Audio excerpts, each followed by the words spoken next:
The high-pitched metallic scream of an angle grinder is a sound that does not belong in a forest. It is a violent synthetic screech that shreds the damp silence of the valley, vibrating through the sapwood of ancient white pines and echoing off the granite cliffs of the eastern ridge. It is a sound of modern intrusion, a clinical blade chewing through hand-forged steel, leaving behind a fine spray of iron filings and the pungent ozone-scented odor of burnt zinc. Arthur Art Cross heard it from half a mile away, even over the deep, steady 8-cylinder rattle of his Ford F-250's diesel engine. His hands, calloused and stained with the grease of 100 rebuilt winch gears, tightened on the worn leather of the steering wheel. At 59, with 35 years of experience as a chief cadastral land surveyor and geological inspector for the Interstate Transit Authority, Art's ears were as finely tuned to the noises of his valley as his optical transits were to the physical contours of the earth. I knew every sound that belonged to Sovereign Basin, the low, wet thrum of the lake's spring-fed heart, the dry, paper-like rustle of red oak leaves in late August, and the occasional sharp crack of a dead branch falling in the deep timber. The angle grinder did not belong. It was a mechanical parasite chewing away at the edges of his piece. Art pressed his foot down on the accelerator. The heavy truck surged forward on the rutted gravel access road, its bed bouncing with the metallic clatter of brass survey transits, logging chains, heavy-duty T-posts, and iron sledgehammers. He had spent the last 6 days in the concrete and glass labyrinth of the state capitol, fighting with mid-level bureaucrats over ancient geological easement filings. He was tired. His eyes were gritty and bloodshot from cheap cafeteria coffee, the endless hum of fluorescent lights, and the sleepless nights of worrying about Frank's prognosis. He wanted nothing more than to unlock his gate, let his old blue-tick hound Gideon roam the wild chicory fields, and sink into his favorite leather armchair with a glass of neat sour mash whiskey. Instead, as the truck rounded the final sharp bend, where the dense canopy of hemlocks parted to reveal the northern boundary of his 150 acres, Art's foot hit the brake. The heavy mud terrain tires locked skidding on the loose limestone gravel before coming to a dead stop. The gate was gone. Not open, not unlocked. Gone. His father, Caleb Cross, had hung those gates in the autumn of 1968. They were 3-inch structural steel pipes, cold-rolled and welded by hand, in the old county foundry, painted in a flat industrial primer gray, that had slowly weathered over the decades into a mossy salt and pepper patina. They were designed to survive a head-on collision with a runaway logging truck or a stray bull. They were a physical statement of ownership, a heavy, unyielding boundary between the wild valley and the outside world. Now one of the massive steel gates was lying face down in the wild fescue, its heavy-duty hinges sheared clean through by a diamond grit cutting wheel. The other gate was propped carelessly against a white birch tree, its steel pipe scarred by deep, jagged gouges where the blade had slipped and chewed into the metal. The scent of hot iron and freshly cut steel still hung in the damp afternoon air, clashing with the sweet, heavy smell of wild blackberries. In their place stood a gaudy white vinyl archway, the kind of cheap, hollow structure that looks like it was extruded from a plastic tube in Ohio and sold in a flat-pack box at a big-box hardware store. It was anchored to absolutely nothing but the loose gravel, its white uprights already tilting slightly under the weight of a massive, glossy vinyl banner stretched across the top. The banner was a violent sun-bleached shade of turquoise, featuring an architectural rendering of a faux Mediterranean clubhouse that looked entirely ridiculous against the rugged backdrop of the Appalachian foothills. In shimmering, gold foil faux serif lettering that caught the harsh afternoon sun, the banner proclaimed, "Welcome to the Cascades at Vanguard Estates, your exclusive lakeshore private club." Standing in the center of Art's driveway, right beneath the plastic arch, was a young man in his early 20s. He wore a tailored navy blazer, khaki shorts that stopped precisely 3 inches above his knees, and pristine white leather boat shoes without socks. He was holding a laminated leather clipboard in one hand and a stack of glossy, gold-embossed brochures in the other. He looked like the kind of kid who had never had dirt under his fingernails in his entire life. Art turned off the ignition. The sudden silence of the diesel engine was deafening save for the ticking of the hot exhaust manifold. He didn't get out of the truck immediately. He sat there for a long, slow count of 10, letting his hands rest on the steering wheel, his eyes focusing on the white plastic archway. "Well, Gideon," Art said softly to the old hound sitting in the passenger seat, whose long velvet ears were perked in quiet, growling confusion. "It seems the suburbs have finally crawled over our ridge, and they brought their own stationery. Art opened the door and stepped out into the humid pine-scented air. His heavy work boots, caked with the gray clay of the Capitol's parking lots, hit the gravel with a solid, unyielding crunch. He didn't walk toward the young man in the blazer. He walked toward the fallen gate, his eyes tracing the blue-gray discoloration of the sheared steel hinges, the classic signature of a high-speed thermal cut. "Hey there, sir," the young man in the boat shoes called out, taking a few steps forward with a practiced high-gloss smile that belonged on a dental commercial. "Welcome to the Vanguard Lakeshore Showcase. If you're here for the VIP tour, we're actually parked further down by the water. I can take your name and check you off the priority registry." Art didn't look up from the sheared hinge. He touched the cut metal. It was still warm to the touch. "Who cut this steel?" The young man's smile faltered slightly, his eyes flitting to the dusty, clay-splattered Ford F-250 and then to Art's faded canvas work shirt, which had a grease stain on the left pocket shaped like the state of Delaware. "Oh, the old barricade the development committee had that removed this morning to facilitate transit for the catering vans and the executive shuttle. It was deemed an unpermitted obstruction of the municipal access route." Art slowly stood up to his full height of 6'2". His boots sank slightly into the wet fescue, but his footing was as secure as a granite foundation. He spent 30 years of his life walking through the deepest swamps and thickest timbers of this state, carrying the brass transits and heavy chains that defined where one man's dreams ended and another's began. He had seen every kind of land dispute imaginable, from neighborly squabbles over a straying fence line to corporate coal giants trying to swallow family farms whole using archaic mineral rights. But he had never seen anything quite as brazenly offensive as this white vinyl archway. It was a cheap plastic monument to human vanity, a clinical manifestation of suburban sprawl that had crawled over the eastern ridge like a slow white mold, devouring the ancient timber and replacing it with uniform lawns, chlorinated swimming pools, and restrictive covenants that outlawed everything from wild dandelions to the peaceful hum of a woodshop. His shoulders, thickened by 30 years of carrying 40-pound brass transits through swamp and timber, cast a long, dark shadow over the young man's polished white shoes.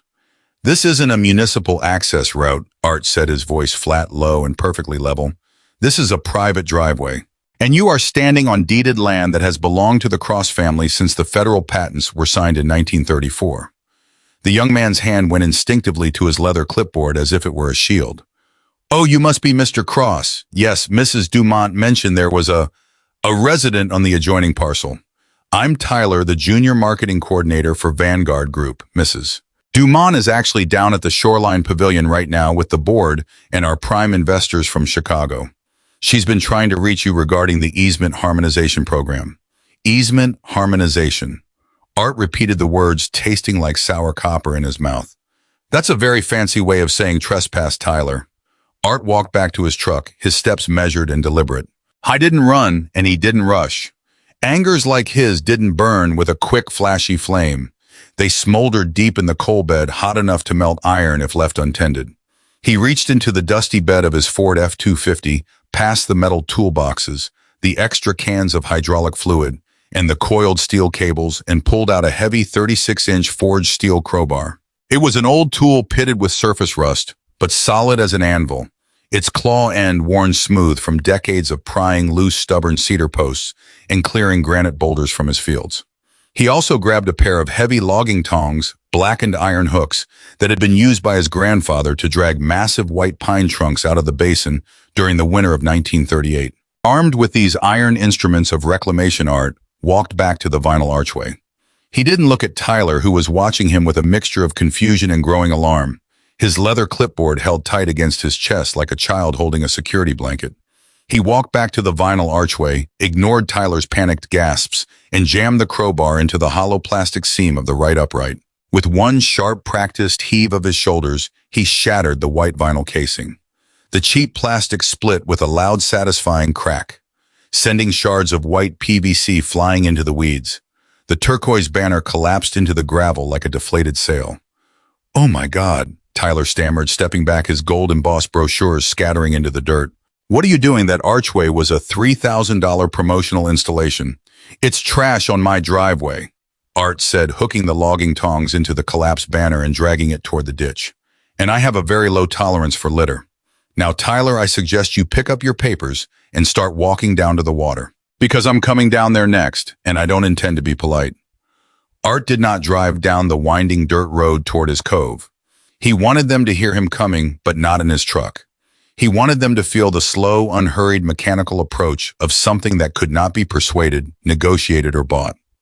He walked back to his barn, a massive timber frame structure built from rough-sawn white oak that had weathered to the color of iron ore. Inside, sleeping under a layer of fine pine sawdust, sat his grandfather's 1965 John Deere 4020 diesel tractor.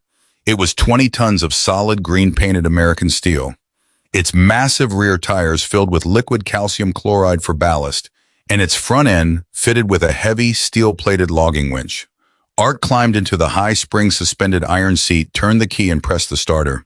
The massive 400 cubic inch engine roared to life with a deep rhythmic growl that shook the dry mud from the barn rafters. A puff of black diesel smoke shot straight up from the vertical exhaust stack, clearing the rafters before settling into a steady metallic thrum that could be felt in the soles of a man's feet from 100 yards away. Art shifted the heavy manual transmission into fourth gear, let out the clutch, and rumbled out of the barn. Gideon ran alongside his tail, wagging with a grim, purposeful joy. As the tractor rumbled down the half-mile dirt road toward the lake cove, a road lined with ancient white pines that had been saplings, when his grandfather cleared the first clearing, the natural hum of the forest vanished completely.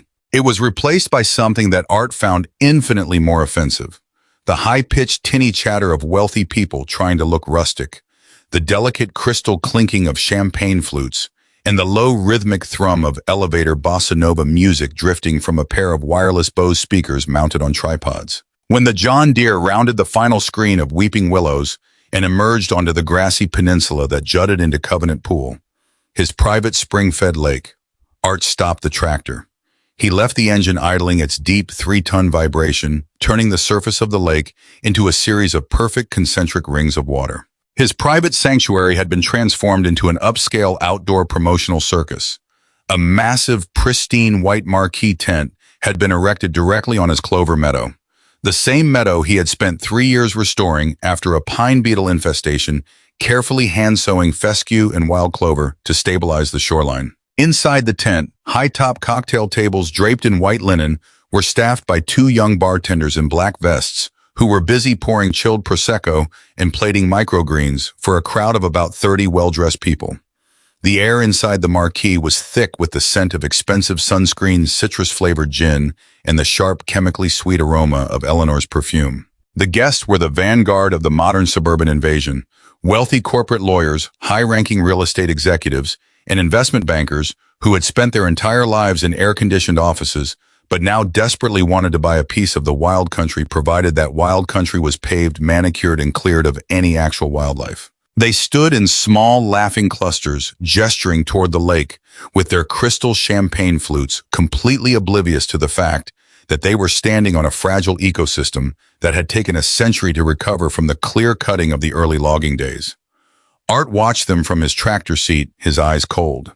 He saw the way their luxury vehicles had been parked directly on his pristine shoreline turf. The heavy Escalades and Teslas had already torn through the delicate clover root systems, sinking into the soft spring-fed sod and leaving deep muddy ruts that would take years of natural siltation to heal. It was a visual representation of their entire philosophy: take what you want, pave over the rest, and let someone else clean up the mud. The guests wore pastel polo shirts, white linen trousers, and expensive designer sunglasses, laughing and gesturing as they looked out over Art's water. The parking situation was even worse. A dozen luxury vehicles, a glossy black Cadillac Escalade, several white Teslas, a couple of pristine Porsche Cayennes, and a Range Rover were parked directly on his soft shoreline turf. Their heavy, low-profile performance tires had already torn through the delicate clover root systems, sinking into the soft spring-fed sod and leaving deep muddy ruts that would take years of natural siltation to heal. Scattered around the peninsula were high-quality, weather-resistant foam core signs mounted on brushed aluminum stands. One of them positioned right beside Art's private wooden dock. The dock he had built with his own hands, using treated cypress logs and brass screws, featured a glossy architectural rendering of a multi-slip commercial marina. The headline read, "Future Clubhouse and Marina Access exclusively for Vanguard Estates Golden Members." In the center of the crowd holding court with a leather clipboard in one hand and a glass of sparkling water with a lime wedge in the other was Eleanor Vance Dumont. Eleanor was the president of the Vanguard Estates HOA, a woman who treated the development's bylaws as if they were the codicils of a royal decree. She was 48 with platinum blonde hair styled into an immovable shellacked bob that looked like it could deflect a falling pine cone, and she wore a tailored beige linen pantsuit that looked uniquely unsuited for a lakeside ranch. Her manicured fingers, tipped with sharp scarlet acrylic nails, tapped rhythmically against her clipboard as she gestured toward the water, explaining to a wealthy-looking couple how the community acquisition team had secured this pristine lake for their recreational enjoyment. "Yes, Mr. and Mrs. Sterling," Eleanor was saying, her voice carrying a sharp nasal authority that cut through the soft wind. "We are planning to dredge this entire cove to allow for deeper draft boats. Covenants will restrict any older vessels, of course, to ensure the aesthetic remains perfectly premium." Art stepped down from the tractor, letting the iron clutch lever snap back with a loud metallic clang that sounded like a gunshot in the quiet cove. He was wearing his faded flannel shirt jeans stained with diesel grease and hydraulic fluid and mud-encrusted work boots. Gideon trotted obediently at his heel, his tail low, a subtle warning growl vibrating deep in his chest. The jazz music suddenly felt too loud, discordant, and absurd. Several of the wealthy prospective buyers turned to look at Art, their conversations faltering their champagne flutes, lowering at the sight of the dusty, weathered old man who looked like he had just crawled out of a drainage ditch. Eleanor Vance Dumont did not flinch. Her eyes widened slightly, but her practiced predatory smile immediately snapped back into place. She handed her clipboard to a young real estate agent in a navy blazer and walked toward Art, her high heels sinking hopelessly into the soft mud of the shoreline, with every single step her ankles wobbling precariously. "Arthur," she called out, her voice carrying that forced nasal cheerfulness that Art found more grating than a dry chainsaw blade against a hemlock knot. "You're back. We weren't expecting you until Monday. I'm so glad you could join us for the grand unveiling of the lakeshore expansion." Art stood beside his tractor, his hands resting in the pockets of his grease-stained jeans, his gaze fixed on her. "You cut my lock, Eleanor. That's a Class A misdemeanor for criminal property damage." Eleanor waved her hand dismissively, as if the destruction of private property was merely a minor administrative detail. "Oh, don't be so dramatic, Arthur. It was an emergency. We had the surveyors, the landscapers, and the catering trucks coming in at noon, and you weren't answering your phone. We had to make a command decision. Besides, we're going to replace that old rusty gate of yours with a beautiful stone-pillared entrance that matches the Vanguard Estates aesthetic. It's all part of the master plan. It will actually increase your own property value, though of course we expect you'll want to sell the remaining parcels to us anyway." "This isn't your land, Eleanor," Art said, his voice quiet, steady, and dangerously calm. It was a voice that had been used to settle boundary disputes in the high mountain passes, a voice that carried the weight of legal decrees and physical facts. "And it never will be. You can paint your houses whatever shade of white your committee approves. You can write your bylaws and your covenants on gold embossed paper, but you cannot write your name on my soil. My grandfather cleared this basin with a team of oxen and a crosscut saw. He lived in a sod hut through the brutal winter of 1924 while his fingers froze to the iron of his axe. My father built a timber mill down by the creek, and he closed it down because he refused to clear-cut the basin, even when the Great Depression threatened to swallow this family whole. We didn't spend 100 years protecting this water and this timber just so you could turn it into a high-density playground for jet skis and plastic tiki bars." Eleanor's smile didn't falter, but her eyes turned cold as pond ice. She stepped closer, dropping her voice so the prospective buyers wouldn't hear her plans, her scarlet nails tapping the edge of her leather clipboard folder. The scent of her expensive, cloying perfume clashed violently with the clean smell of damp pine needles and lake water. "Arthur, let's be realistic," she whispered, her voice sharp and rapid. "You are an old man living alone on 150 acres of prime waterfront property. You can't maintain this place. It's a fire hazard, and frankly, that old cabin of yours is an eyesore. The county is already looking at rezoning the entire basin for high-density residential. We are offering you a generous way out. Vanguard Estates is prepared to incorporate your property into our master development. We will give you a lifetime honorary membership to the clubhouse, and we'll even let you keep your little cabin on a 5-acre parcel. In exchange, the HOA takes over the lake management and the lakeside parcels for our new marina. It's a win-win." "I said no 3 months ago, Eleanor," Art replied, "and my answer hasn't grown any friendlier since then. In fact, it's gotten considerably shorter. Eleanor's face flushed a deep, angry crimson beneath her heavy foundation. You don't have a choice, Arthur. Under the county's public easement statutes for recreational water access, any natural body of water over 50 acres that abuts a public utility zone must provide public access. We've already filed the paperwork with the county commission. We have a temporary easement permit right here. She pulled a folded sheet of paper from her clipboard and held it out with a flourish. Art didn't touch the paper. I didn't need to. He had spent 30 years drafting, inspecting, and rejecting easement filings for the state. He could tell from 10 feet away that the document she was holding lacked the gold seal of the county recorder and the signature of the county engineer.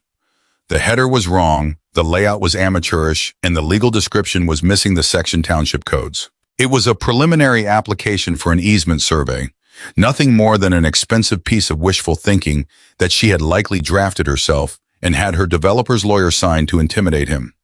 That paper isn't worth the wood pulp it's printed on, Eleanor, Art said.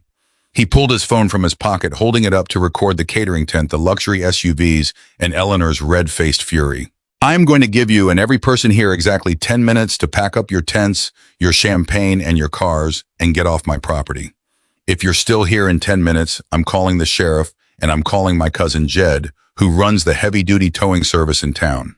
He's been looking for an excuse to test his new rotator rig on a couple of Porsches. I'm sure he'd love to see how they look hanging from a steel cable.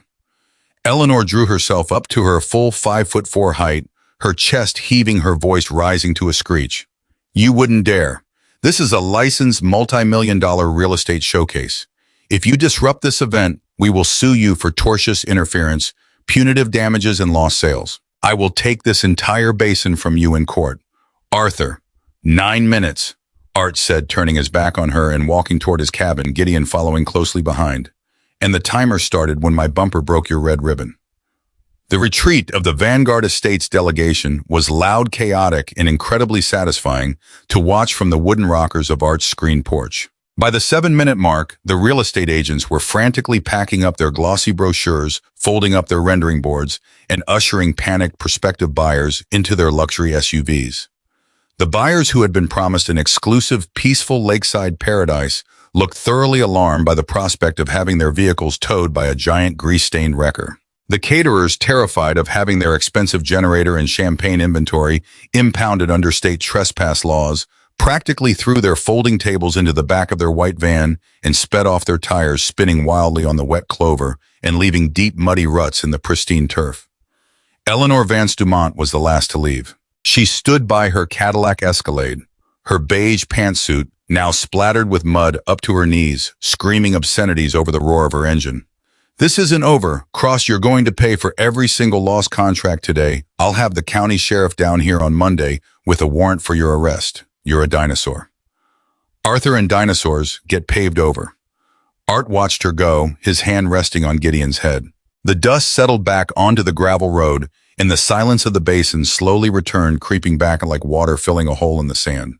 But Art did not go to sleep. He did not put his feet up. Instead, he went into his study, a room filled with brass transit levels, shelves of leather-bound geological surveys, and flat filing cabinets containing the original blueprint maps of the entire county. He brewed a pot of coffee black as midnight and turned on the green banker's lamp on his oak desk. Let's see what you're really built of, Eleanor, Art murmured, pulling open the heavy steel drawer of the map cabinet. For the next 6 hours, Art went to work. The federal land patent from 1934 was signed by President Franklin D. Roosevelt himself, a part of the Regional Conservation and Resettlement Administration Acts, designed to stabilize families during the height of the Great Depression. The language of the patent was written in beautiful Spencerian script, its black ink faded to a rich sepia, but still entirely legible under Art's magnifying loupe. It granted the Sovereign Basin tract to Silas Pendleton and his heirs, in perpetuity with all riparian rights to the subterranean aquifer, natural ponds, and alluvial margins thereof, free from any municipal partition, easement, by prescription or external municipal domain, unless expressly ratified by the patentee or his direct descendants in a recorded county covenant. Art knew that this was a legal fortress. Most modern developers had no idea how powerful federal land patents were, particularly those signed before the state had fully modernized its municipal zoning laws. Under federal common law, a patent signed by the President of the United States cannot be superseded by a county ordinance or a local zoning board provided the land has never been sold or subdivided outside of the direct line of descent. Art had never sold a single square foot of the basin. When his father Caleb passed away in 1994, Art had filed a simple affidavit of survivorship and paid the nominal transfer tax, keeping the original 1934 patent fully intact and active. He then pulled out the Vanguard Estates Phase 1 plat map, which had been approved by the County Commission in 2024. The plat map showed a beautiful curved entry road, complete with a security booth, landscape medians, and a grand limestone monument sign. According to the developer's surveyor, the road sat entirely within the 40-foot public road easement of the old 1952 county highway. But Art's parallel rule told a different story. The developer's surveyor had made a critical elementary error. They had assumed the center line of the old 1952 road was a straight line between two section corners. They had failed to account for a riparian shift that had occurred in 1972 when a massive flood had redirected the creek and forced the county to rebuild the road 15 feet to the east of the original survey line. Because the county had never formally condemned the land under the new road alignment or updated the recorded deeds, the 15-foot shoulder of the paved road remained the private deeded property of the Cross family. The developers, relying on modern satellite GPS systems that simply mapped the asphalt rather than checking the physical buried concrete monuments, had assumed that the pavement defined the easement. They had built their main entry gates, their fiber optic conduits, their water valves, and their neighborhood sign on Art's private land. Art's grandfather had bought this land from a bankrupt lumber company that had cleared the hills and left the soil to wash into the creek. Silas Pendleton, later changing his legal name to Cross after a family feud that had crossed state lines, had seen something in this valley that the lumber barons had missed. He saw the deep limestone-filtered springs that fed the basin, keeping the water cold and clean even in the hottest summers. He saw the pocket of alluvial soil that had settled in the low meadows, rich enough to support a small orchard and a herd of cattle. He spent 40 years of his life planting white oaks, hemlocks, and sugar maples, slowly restoring the forest canopy and stabilizing the hillsides. A surveyor's mark is more than just a line on a map, Artie Caleb Cross had told him, when Artie was just a boy holding the heavy brass plumb bob as they surveyed the southern boundary line in the middle of a winter blizzard. It's a covenant. It's a promise between neighbors that we will respect each other's labor and each other's peace.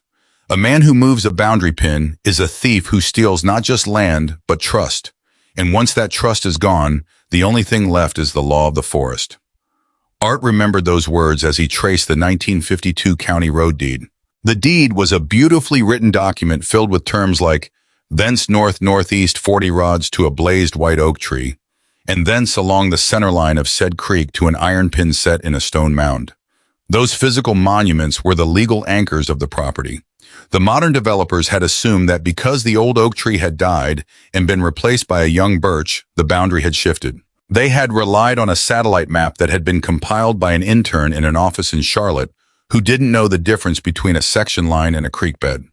He cleared his oak desk, pushing aside the old ledger books and the half-empty glass of rye, and laid out his tools: a set of fine German-made drafting dividers, a steel parallel rule, a magnifying loupe, and his grandfather's hand-tinted land patent maps from 1934. I wasn't just looking at his own deed.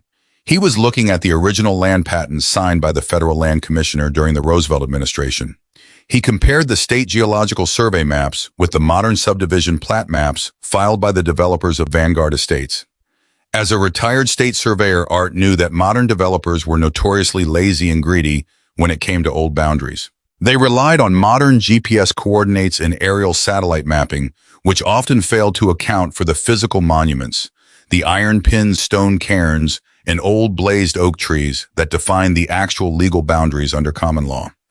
He began to trace the coordinates, his parallel rule clicking softly against the thick parchment paper as he calculated the bearing lines and distances. He checked the section corners, the township markers, and the old riparian watermarks. He spent 3 hours performing a complex double-entry closure calculation on the Vanguard Estates Phase 1. Plat map, his pencil scratching calculations in the margins of his yellow legal pad. And then at 2:14 a.m. his pencil stopped. I wasn't just looking at his own deed. He was looking at the original land patents dating back to the late 19th century. He compared the state geological survey maps with the modern subdivision plat maps filed by the developers of Vanguard Estates. As a retired state surveyor, Art knew that developers were notoriously lazy and greedy when it came to old boundaries. They relied on modern GPS coordinates and aerial satellite mapping, which often failed to account for the physical monuments, the iron-pinned stone cairns and old blazed oak trees that define the actual legal boundaries under common law. Around 2:00 a.m., Art stopped. He stared at a specific plat map of the Vanguard Estates Phase 1 development, his eyes widening in realization. He pulled out a magnifying glass and compared it to a county road deed from 1952, which detailed the creation of the old access road before the subdivision was even a thought. A slow, grim smile spread across Art's face, illuminating the dark lines of his weathered cheeks. "Oh, Eleanor!" Art laughed softly to himself, shaking his head. "You didn't just build close to my line. You built your entire neighborhood's neck right into my noose." When the developers of Vanguard Estates had laid out the grand two-lane asphalt boulevard that served as the sole entry and exit point for their entire 100-home luxury subdivision, they had relied on a flawed surveyor's report from 1998. The report had assumed that a 1952 county road easement was 30 feet wider than it actually was. In reality, the county road easement was only 40 feet wide. The remaining 15 feet of land on the western shoulder of the boulevard, which included the entire inbound lane, the sidewalk, the main fiber optic conduits, and the beautified stone entry sign of Vanguard Estates, belonged to none other than Arthur Cross. It was a classic buffer strip error, the kind of multi-million-dollar surveying mistake that keeps land use attorneys driving Mercedes-Benzes. For 50 years, the land had sat unused, a strip of wild blackberry bushes, sumac, and old white pine trees that separated the old Cross farm from the county road. But when the developers cleared the land for Vanguard Estates, they simply paved over it, assuming it was public right-of-way. They had relied on a flawed surveyor's report from 1998 that had failed to locate the original physical monument, a buried brass cap set by the county engineer in 1952. That cap was still there, buried under 6 inches of topsoil and wild clover precisely 15 feet east of where the developers had poured their asphalt. Art had marked that cap himself 30 years ago during a routine geological audit. I knew exactly where it was, and more importantly, he knew that, because Vanguard Estates was a private gated development with a private HOA managed road. They couldn't claim public prescriptive easement rights. Under state law, a private entity cannot claim prescriptive rights over land that has been actively surveyed, maintained, and taxed by the rightful owner. Art had paid the property taxes on that 15-foot strip every single year since his father passed away. He had the receipts in his filing cabinet, stamped and signed by the county treasurer. For 50 years, the land had sat unused, a strip of wild blackberry bushes and pine trees that separated the old farm from the county road. But when the developers cleared the land, they simply paved over it, assuming it was public right-of-way. Vanguard Estates' only access road was built on Art's private property. And because it was a private development with a private HOA-managed road, they couldn't claim public prescriptive easement rights. Under state law, a private entity cannot claim prescriptive rights over land that has been actively surveyed and maintained by the rightful owner. Art leaned back in his leather chair, taking a slow sip of his cold coffee. "They want to take my lake," Art whispered to Gideon, who was snoozing on the braided rug. "Well, let's see how they enjoy being locked out of their own houses." Friday morning arrived with a crisp, cool breeze that carried the sharp scent of approaching autumn. Art did not spend the day resting. He was up at dawn before the mist had cleared from Covenant Pool. His first phone call was to Sheriff Dan Thomas, the county sheriff, a man he had known since high school who had helped Art catch cattle rustlers in the 80s. "Artie," Sheriff Thomas said, his voice heavy with the fatigue of managing a rural county. "I heard about the circus at your place yesterday. Eleanor Vance Dumont has been blowing up my office phone all morning, demanding I arrest you for threatening her with a towing rig." "She cut my gate chain, Dan Tosh," Art said calmly. "And she was hosting a commercial sales event on my shoreline. I've got the whole thing on video." Sheriff Thomas sighed. "I know, Artie. I told her that without a signed recorded easement, she was lucky you didn't have her arrested for criminal trespass on the spot. But she's got deep pockets, and she's got the county commissioners in her pocket. She's pushing for an emergency eminent domain hearing next month." "She won't make it to next month," Art said. "I need you to do me a favor, Dan. I'm filing a formal trespass and property damage complaint this afternoon. And I've got some interesting paperwork I want you to look at. I'm going to need you down at the Vanguard Estates entrance road tomorrow morning at 9. There was a long silence on the other end of the line. Artie, what are you planning? Just a little cadastral maintenance, Dan. I'm just reclaiming my family's fences. All right, Thomas said, his voice dropping to a low, cautious rumble. But keep it legal, Artie. I can only protect you if the law is on your side. The law has been on my side since 1952, Dan. I'm just finally putting a gate on it.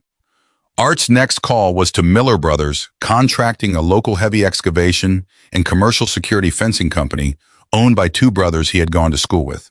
We can have a crew there by noon, Art, Billy Miller said, chuckling when Art explained the situation. And since it's you, we'll bring the heavy stuff. We've got some surplus industrial security gates from the old paper mill closure. High tensile steel hydraulic actuators and 4-inch concrete-filled bollards. It'll stop a semi-truck at 50 miles an hour. Billy Miller chuckled, a deep rumbling sound that came from a lifetime of operating heavy diesel machinery and breathing limestone dust. Art, you always did have a funny way of dealing with neighbors. Most folks would just write a letter to the editor or complain at the county commission meeting. But you build a wall. It's not a wall, Billy, Art said, his voice flat. It's just a fence, a very sturdy, very legal fence.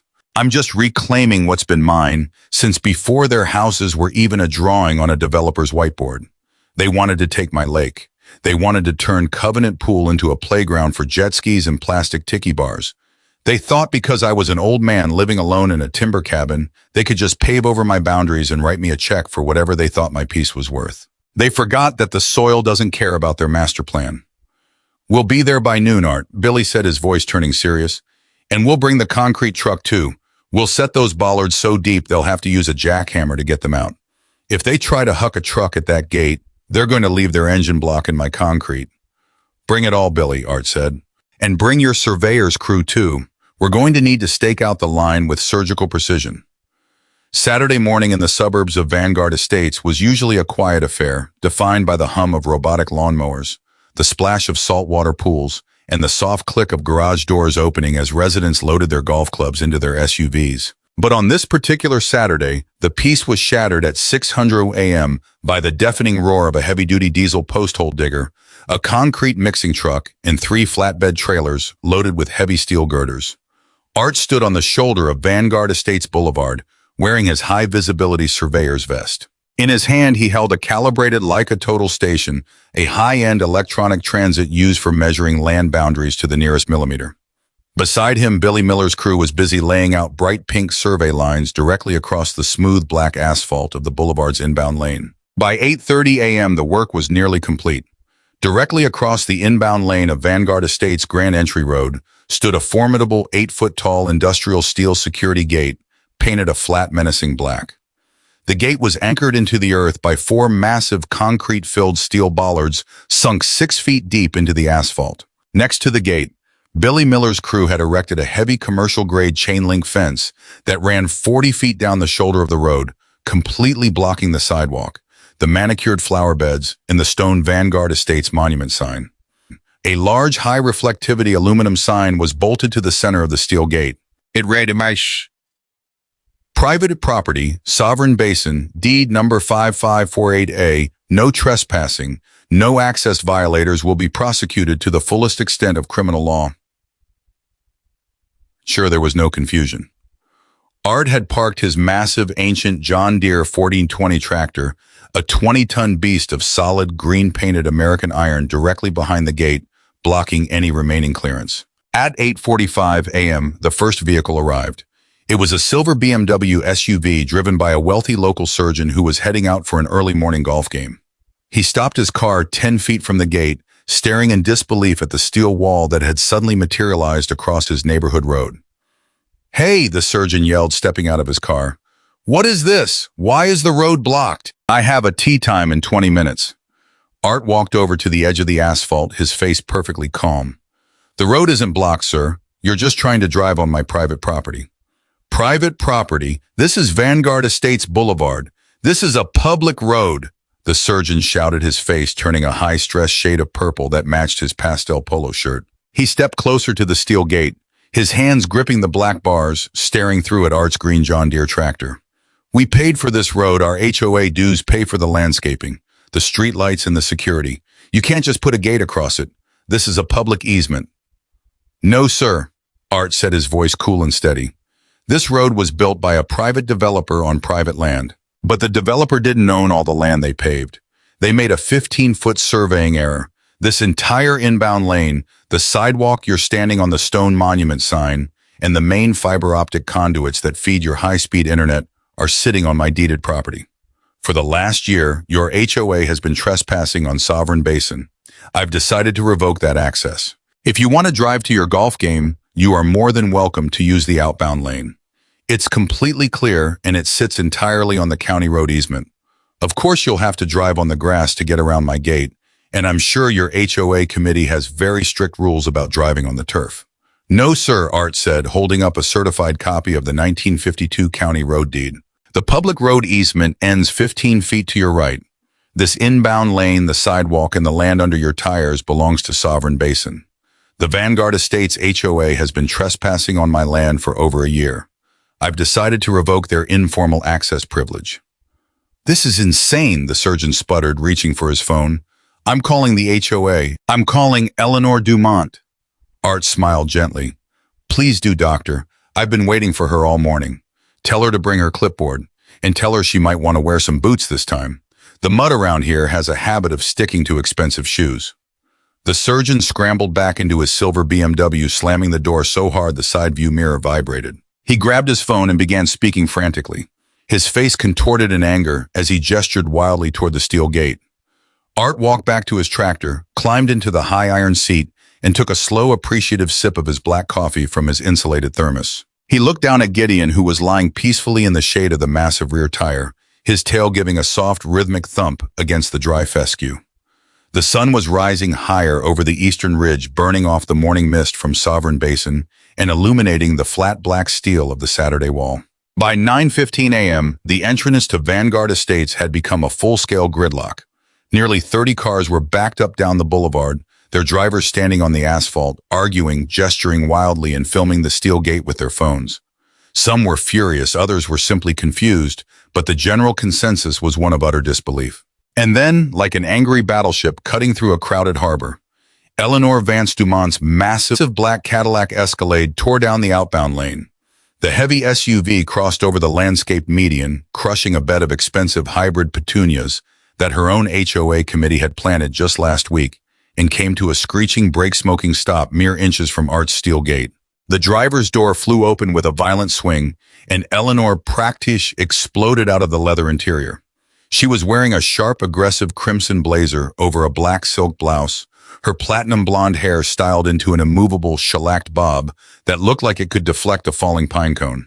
Her face was a deep, angry crimson beneath her heavy foundation, her eyes wide with a mixture of disbelief and absolute fury.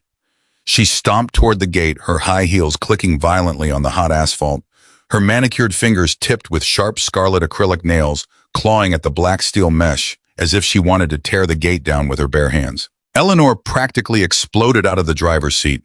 Her hair was slightly less perfect than it had been on Thursday, and her beige pantsuit had been replaced by a sharp, aggressive crimson blazer.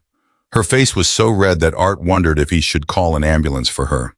"Arthur Cross!" she screamed, her voice cracking as she stomped toward the gate, her acrylic nails clawing at the steel mesh.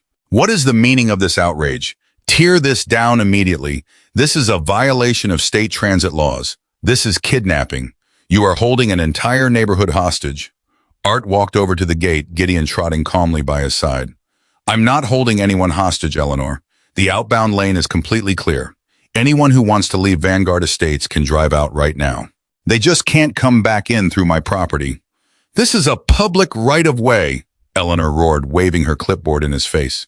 "We have a municipal agreement. The developer built this road with city approval." "The developer made a 15-foot surveying error, Eleanor," Art replied, his voice cool and level. "They paved over my land without my permission. I've been paying the property taxes on this strip for 30 years, and I have never signed an easement agreement with Vanguard Estates. This gate is perfectly legal.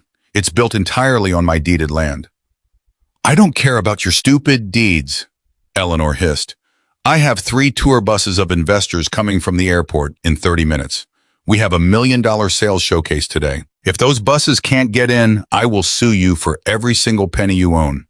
I will take your truck, your house, and your precious little lake." You won't be suing anyone today, Eleanor. A deep, authoritative voice called out from the road. Eleanor turned her eyes widening as Sheriff Dan Thomas walked out from behind Art's John Deere tractor. Beside him were two county deputies and a stern-looking woman in a dark gray suit who was holding a leather folder. Sheriff, Eleanor cried, her voice shifting instantly into a high-pitched manipulative whine. Thank God you're here. Arrest this man. He's blocking the road. He's destroying our property value. Sheriff Thomas walked up to the gate looking at Eleanor with a mixture of pity and disgust. Eleanor, this is Agent Marcus from the State Real Estate Licensing and Securities Board. The woman in the gray suit stepped forward, opening her folder. Eleanor Vance Dumont, I am serving you with an administrative cease and desist order from the State Attorney General's office. We have received formal complaints from Arthur Cross regarding your marketing materials for the Vanguard Lakeshore Retreat. Eleanor's face went pale. What are you talking about? That's a perfectly legitimate development project. You have been actively marketing and accepting reservation deposits for a commercial marina and residential lots on land that you do not own, have no legal title to, and have no recorded easement for. Agent Marcus said, her voice cold and dry as a winter wind. That is a Class B felony under state securities and real estate fraud laws. We've also reviewed the temporary easement document you presented to Mr. Cross on Thursday. Our forensic unit has confirmed that the signature of the county engineer on that document was forged. Eleanor stumbled back a step, her hand going to her throat. That's a misunderstanding. My developer gave me that document. I didn't know. Save it for the court, Eleanor, Sheriff Thomas said, gesturing to his deputies. We've also got a formal complaint from Mr. Cross for third-degree criminal trespass, destruction of private property, under $5,000 in grand theft for cutting his steel gate chain. The gate swung open slowly, the hydraulic motor humming with a smooth, expensive purr. The two deputies stepped through the opening in the gate. Before Eleanor could utter another word or take a step backward, Deputy Miller grabbed her manicured wrists, pulling them behind her back with a firm, practiced motion. The clean metallic click of a pair of heavy steel handcuffs echoed across the silent entrance road. Eleanor froze, her eyes widening in absolute shock as the cold iron touched her skin. What are you doing? She stammered, her voice rising to a shrill, panicked screech. You can't do this. I am the president of the Vanguard Estates Homeowners Association. Do you know who my husband is? He's the senior partner at Dumont and Associates. My brother is the county prosecutor. Your brother recused himself 10 minutes ago, Eleanor, Sheriff Thomas said gently, his voice carrying a tired, heavy authority. He's the one who signed the arrest warrant. He didn't want any part of a forgery and securities fraud case. He knows the law, and he knows when to walk away. This is a mistake, Eleanor screamed, her voice cracking as she was guided toward the back of the patrol car. You're all in this together. You're just a bunch of backward hillbillies trying to extort us. I'll have your badges for this. I'll sue this entire county. You can't do this, Eleanor screamed, her voice echoing off the luxury homes of Vanguard Estates. Do you know who I am? Do you know who my husband is? My brother is the county prosecutor. Your brother recused himself 10 minutes ago, Eleanor, Sheriff Thomas said gently. He's the one who signed the arrest warrant. He didn't want any part of a forgery case. The crowd of residents who had been watching the scene in stunned silence suddenly erupted into a mixture of gasps, whispers, and a few quiet, scattered cheers. Several of the residents who had been fined thousands of dollars by Eleanor for minor infractions like having the wrong shade of green on their shutters or leaving their trash cans out for an hour too long, openly pulled out their phones to film the Queen of Vanguard Estates being led away in handcuffs. As Eleanor was guided toward the back of the patrol car, her expensive leather heels slipping on the gravel, she turned to look at Art one last time, her eyes filled with a venomous, helpless rage. Art stood beside his steel gate, his hands in his pockets, his face as still as the surface of Covenant Pool. He didn't wave. He didn't smile. He simply took a slow, appreciative sip of his coffee.